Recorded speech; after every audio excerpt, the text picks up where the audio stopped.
ओम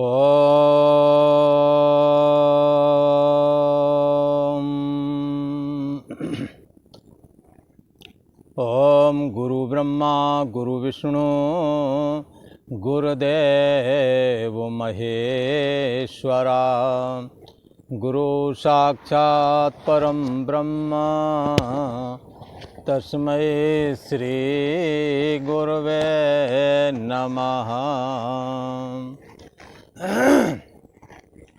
ओम श्री सद्गुरुदेवाय नमः। योगेश्वर श्री कृष्ण भगवान की जय। ऐं सरस्वत्यै नमः।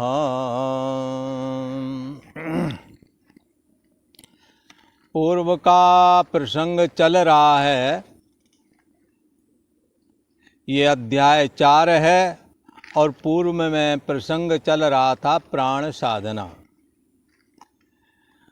कल को हमने प्राण साधना के विषय में विचार किया कि किस तरह से योगी लोग अपान वायु में प्राण वायु को हवन करते हैं और प्राण वायु में अपान वायु को हवन करते हैं, और संतुलित आहार करने वाले बहुत सारे लोग प्राणायाम के परायण होकर के किस तरह से ये प्राण साधना करते हैं और प्राण अपान की गति को रोक करके प्राणों को प्राणों में हवन किया करते हैं।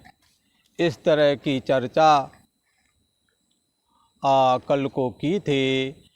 तो आज चर्चा होवेगी कि ये जो यज्ञ रूप साधनाओं का वर्णन अभी तक किया गया है, ये विभिन्न प्रकार की साधनाएं हैं जो साधक लोग करते हैं। कर्मयोगी कर्म करके आसक्ति और फल की इच्छा से रहित होकर कर्म को करते हुए और जब अपने चित्त को निर्मल बना लेते हैं, इसके बाद में ये प्राण साधना की जाती है।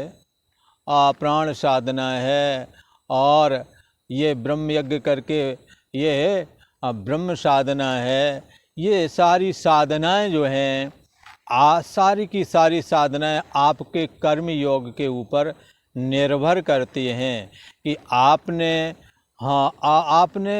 कितना आसक्ति और फल की इच्छा से रहित होकर के कर्म किया है, आप कितने असंग हैं, आपके अंदर कितना वैराग्य है, आपके अंदर परमात्मा के प्रति कितनी भक्ति है, इस बात पर निर्भर करता है।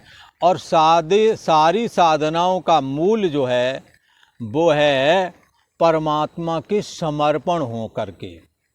परमात्मा के समर्पण हो करके कैसे अपनी साधना को भी समर्पण करें और अपन भी इसका समर्पण हों, तो वो साधना आपके जीवन में घटित हो सकती है, सिद्ध हो सकती है।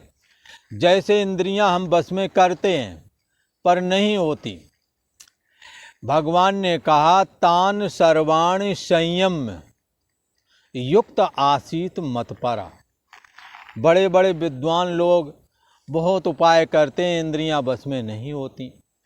भगवान ने कहा आप इंद्रियों को बस में करना चाहते हैं, मन को बस में करना चाहते हैं, तो आप मत परा, मेरे परायण हो जाओ। इसलिए भगवान को समर्पित हो करके और भगवान को अर्पण करके जो साधना की जाती है वो साधना सिद्ध हो जाती है, फल देने में समर्थ होती है, ऐसा कहा।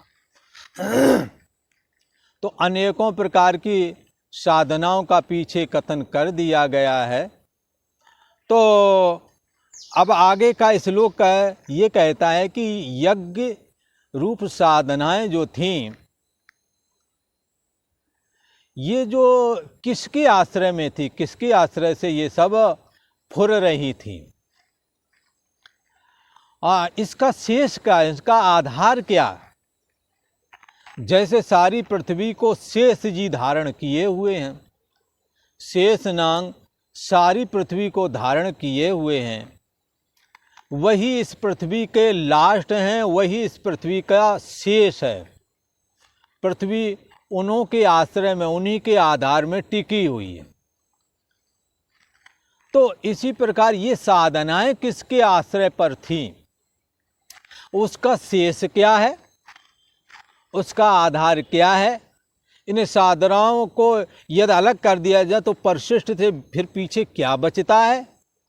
किसके आश्रय से ये प्राण साधना हुई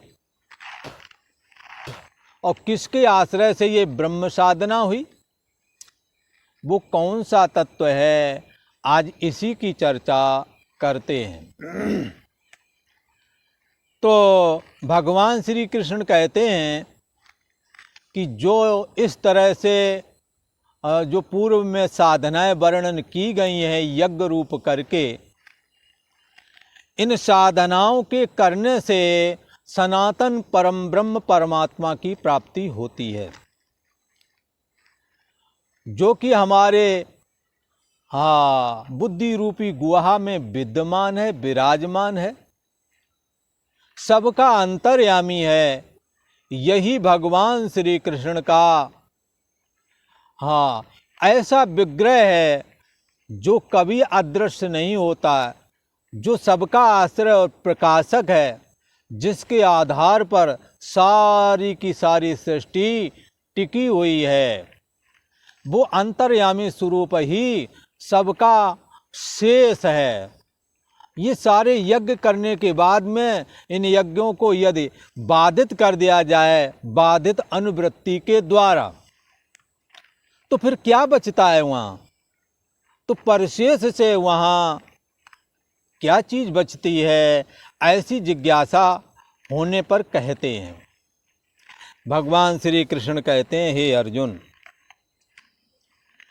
यज्ञ शिष्टामृत भुजो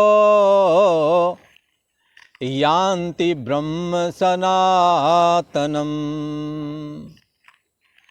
नायं लोकोस्त यज्ञस्य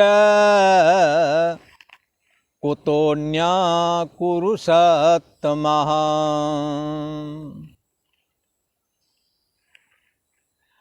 कुरु वंश में श्रेष्ठ अर्जुन, भगवान श्री कृष्ण कहते हैं, हे कुरु वंश में श्रेष्ठ अर्जुन, हे कुरु श्रेष्ठ अर्जुन, तुम्हारे वंश में ये कुरु नाम का राजा बड़ा धर्मात्मा हुआ है, जिसके नाम से यहाँ का इस धर्म क्षेत्र का नाम कुरुक्षेत्र हुआ है।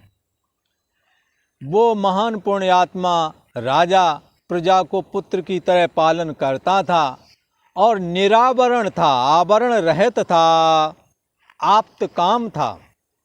उसके अंदर कोई कामनाएं नहीं थे और अज्ञान का आवरण उसे नहीं था, अर्थात देह से रहित होकर के, देह के रहते हुए देह से रहित होकर के वो जीता था। विदेह की स्थिति में वो रहते थे। उस वंश में तुम उत्पन्न हुए हो, तुम उस यज्ञ शेष को जानने का प्रयास करो।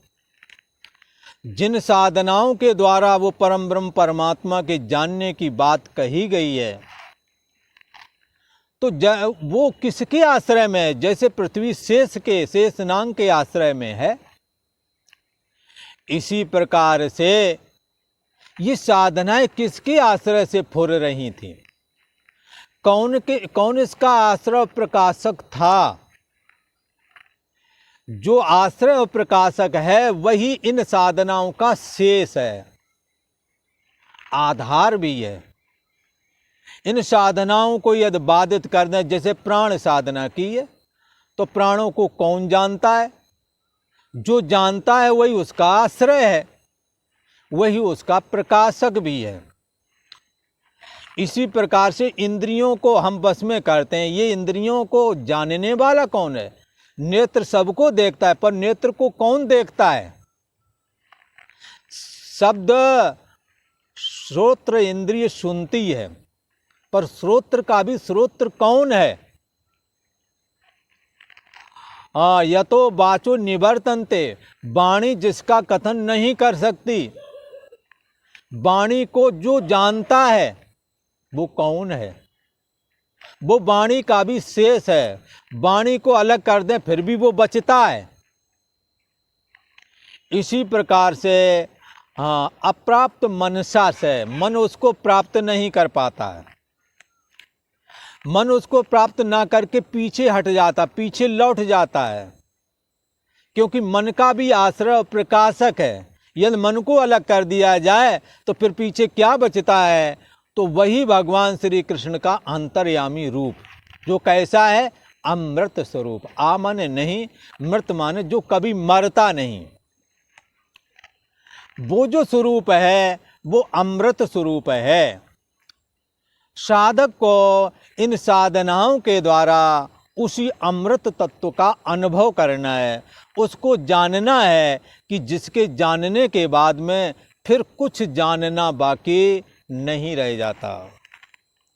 जैसे अनेकों प्रकार के घड़े, कुल्हड़, सुराही आदि मिट्टी के बर्तन होते हैं, सबका अलग नाम और रूप है, पर अनगिनत मिट्टी के बर्तन रखे हुए हैं, सबके अलग अलग नाम हैं, पर कौन सा तत्व है जो सब बर्तनों में एक है? किसके आश्रय से ये सारे बर्तन फुर रहे हैं? बर्तनों का शेष क्या है? तो आप पाएंगे मिट्टी ही सबका शेष है।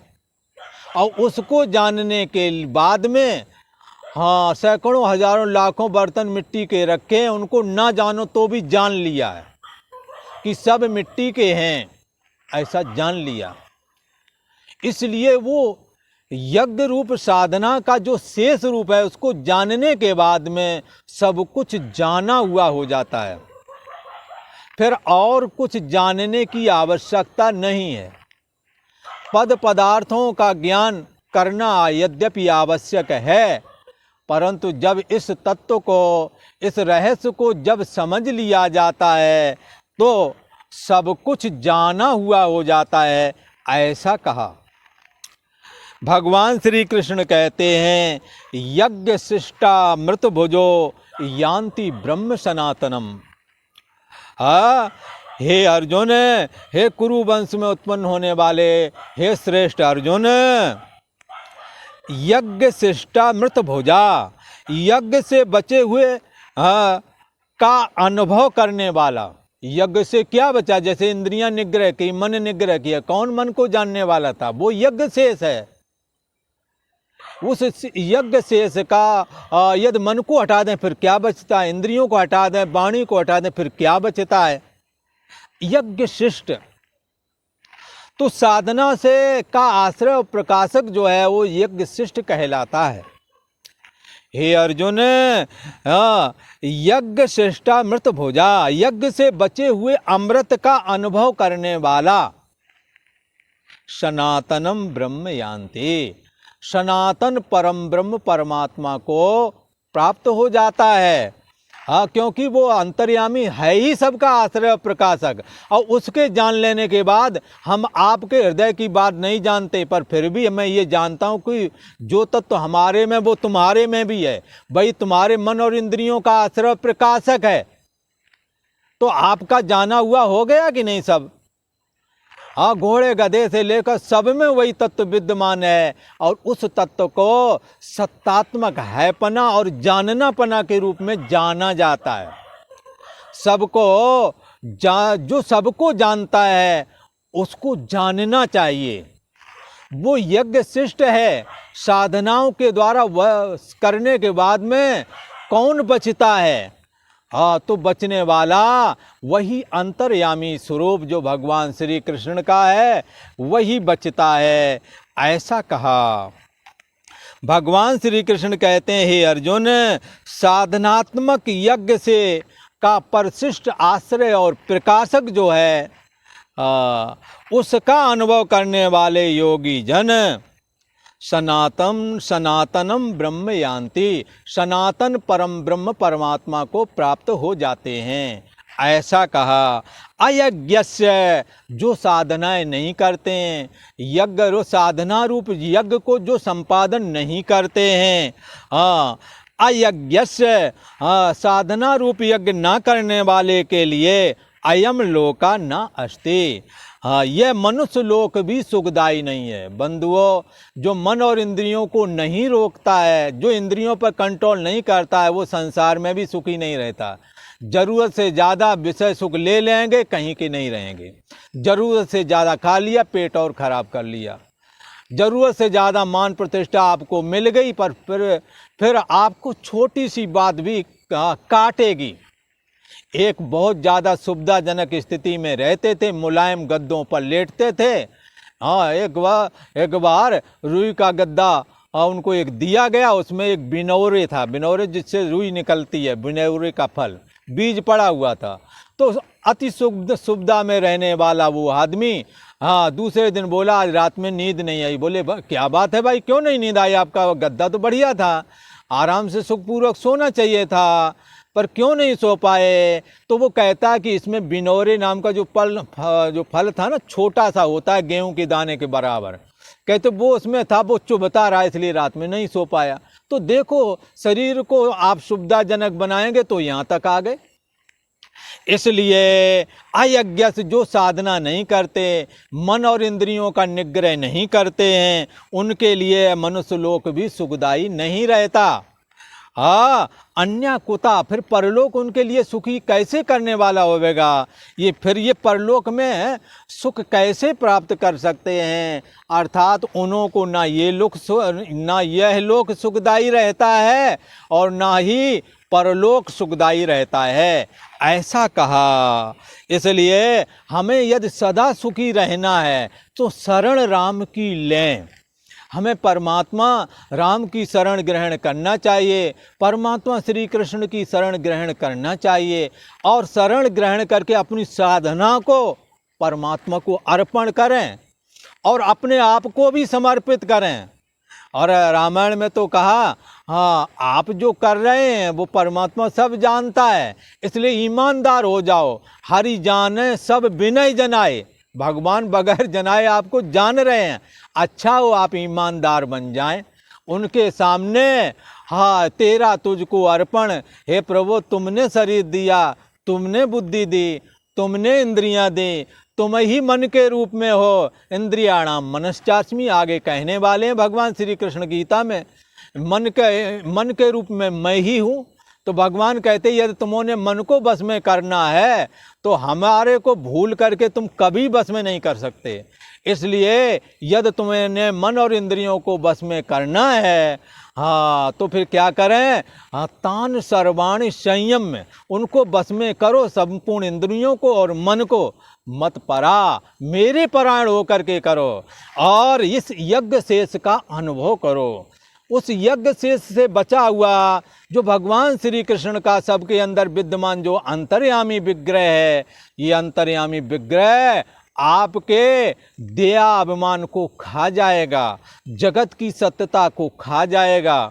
हाँ, पुनरप जननम पुनरप मरणम को खत्म कर देगा, और हृदय की जो चिदजड़ ग्रंथि है, परछिन्न व्यक्तित्वपना जो है, उसको बाधित कर देगा। और भिद्यते हृदय ग्रंथि छिद्यन्ते सर्व संशया छियन्ते चास्य कर्माणि तस्मिन् दृष्टे परावरे।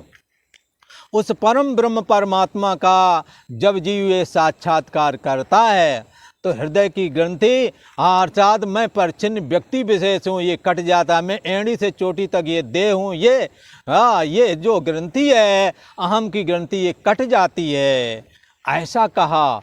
और मन कंट्रोल में हो जाता है और मन स्वयं विषयों में नहीं जाता।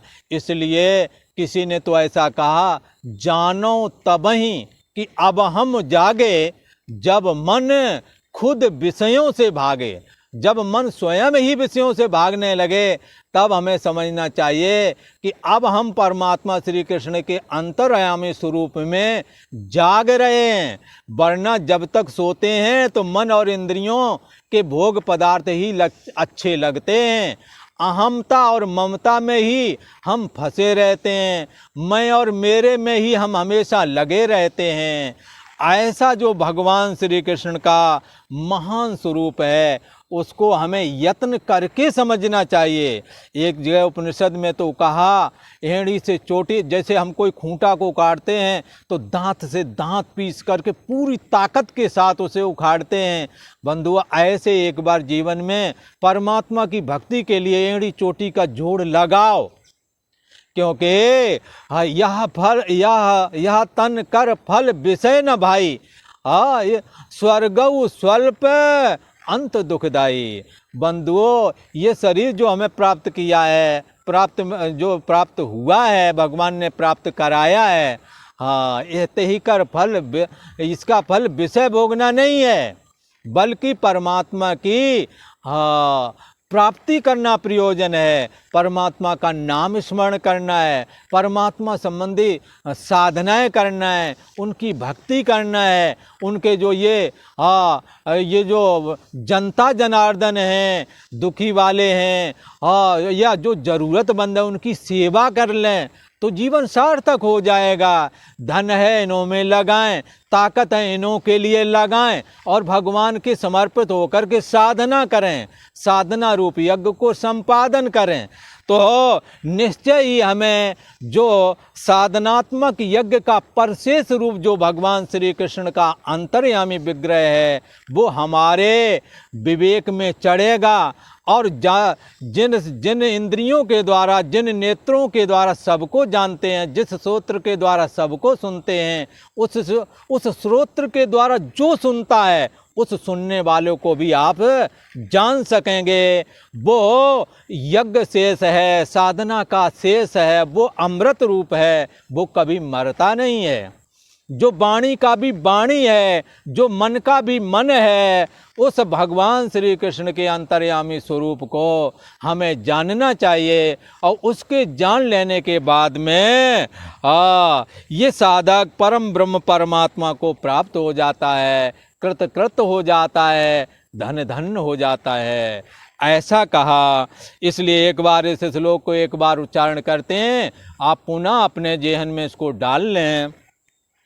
भगवान श्री कृष्ण कहते हैं, यज्ञ श्रेष्ठामृत भुजो यान्ति ब्रह्म सनातनम, नायम लोकोस्त यज्ञस्य कुतोन्या कुरुषोत्तमा। हे कुरुश्रेष्ठ अर्जुन, यज्ञ से बचा हुआ साधनात्मक यज्ञ का परशेष रूप आधार और आश्रय और प्रकाशक जो तत्व है, जो अंतर्यामी स्वरूप है, उसको जानने वाला योगी सनातन परम ब्रह्म परमात्मा को प्राप्त हो जाता है। परंतु जो इस तरह की साधना नहीं करता, जो दूसरों के काम में नहीं आता, जो आसक्ति और फल की इच्छा से रहित होकर के जो निष्काम कर्म योग का संपादन नहीं करता, वो इस साधनात्मक यज्ञ को भी नहीं कर पाता है। इसलिए उसी साधनात्मक यज्ञ को न करने वाला न इस मनुष्य लोक में सुखी रहता है। उसके लिए मनुष्य लोक सुखदायक नहीं है, तो परलोक कैसे सुखदायी होवेगा। और आज की चर्चा यहीं पर विश्राम करते हैं, आगे का प्रसंग आपको कल को श्रवण करने को मिलेगा। ओम शांति शांति शांति।